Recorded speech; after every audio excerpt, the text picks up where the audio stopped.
গন্ধরাজ chicken সব mix করে দাও। গন্ধরাজ চিকেন কপিস 5 পিস। সবই খাবো। গোল্ডেন প্রন এটা তুমি খাও, এটাও খাও, এটাও খাও। কত কিছু খাবো। আর এগুলো কি দেবে নাকি? আমরা অ্যাকচুয়ালি চুড়িদার খানাতে এসেছিলাম, ওখান থেকে ফেরার পথে যে পাটুরি, তো আমরা বললাম চলো এখানটা দাঁড়িয়ে কিছু খাওয়া যাবে। হ্যাঁ এটা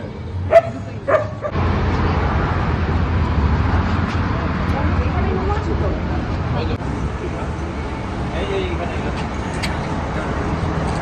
কিছু হচ্ছে এমনি চিকেন স্টিম মোমো, কিন্তু দেখো এখানে রয়েছে আফগানি মালাই মোমো। আমি তোমাকে বললাম এটা একবার খেয়ে দেখতে পারি। তুমি যেটা খাও তুমি সেটা তুমি খাও না, নেই না আবার কত নেবো? একসাথে আমার সাথে কি আছে? তোমার যেটা খাবে খাও। ঠিক আছে মোমো এসে গেছে, আর স্যুপ দিয়েছে দেখো। আমি বলি আমি স্যুপ খাবো না, রাইস দা বলছে খাবে, তো কফি কফি মাগে। এটা ভালো। এখানে এখানে লাইন দিয়ে শুধু ফুড স্টল। আমরা মোমো খেলাম, কুনাল আবার গেছে হচ্ছে ওই কি প্রন বললো, আর তার সাথে হচ্ছে গন্ধরাজ চিকেন।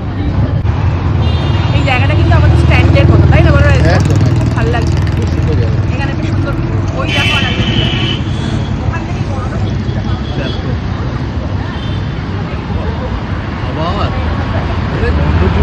গন্ধরাজের গন্ধ নেই, গন্ধ শুধু এটা করে দিয়ে খাবারটা আমরা খাবো, তার আগে মানে এটা করে গন্ধই নেই, ওই জন্য তো দেখলাম। দাও না, জানা রিচ চিলি সরি খাও, খেয়ে রিভিউ দাও।